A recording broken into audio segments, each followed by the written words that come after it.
Okay. Linis naman tayo ng air cleaner ni Alpha.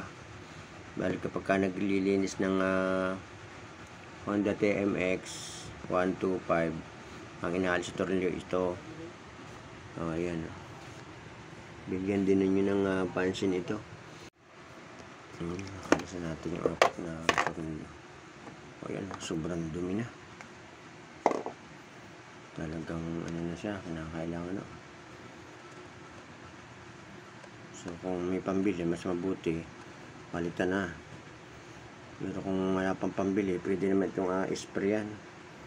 Sprayan lang ng hangin kung walang pambili. Pero kung may pambili, mas makakabuti palitan na. Ito, tinatanggal lang naman itong pinakalak na dito. Saka yung isang tornilyo yun. Tapos hihilahan ng palikod, mahuhugot siya dito sa pinakapunong ito.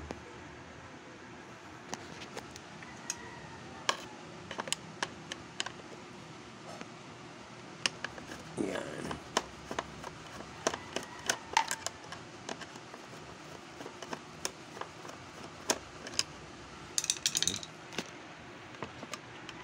Kasi hilahan. Tapos tatanggalin itong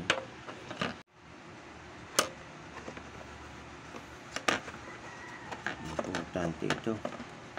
Ito yung hingahan ng makina ng motor. Gaya din na sasakyan. Air cleaner. Yan, may isang tornilyo yan dyan, oh. Dito, pag nalis yung tornilyo yan, nahuhukot ito. Ayan, oh. DIY muna tayo. Air zoom na ito. Ito yung gagamitin ko para ibig sabihin malinis. Basta malinis lang naman. Wala namang problema hindi magpalit kung wala pang pampalit. Kaysa naman madumi, dilinisin na lang. Kaya kailangan din matuyo ng tuyo at maalis yung dumi.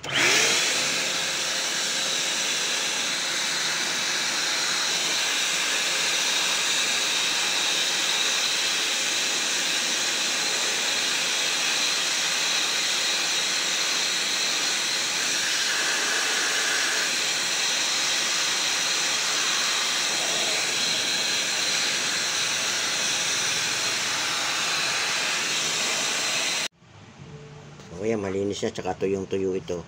Make sure lang na kapag binalik ito, yun, may pinaka-butas dyan. Saka yun, no, tatapat lang yun doon. So, para malaman na nakapasok na ipihit lang. Ayan, no.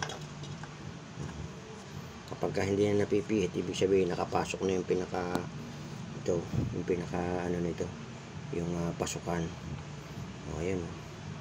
Yung pinakaloob. Kasi kung hindi magtapat yun, nakaganon, no.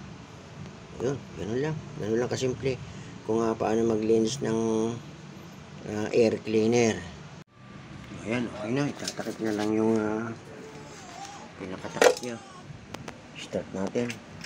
Ayan, nakakahinga na siya ng maluwag.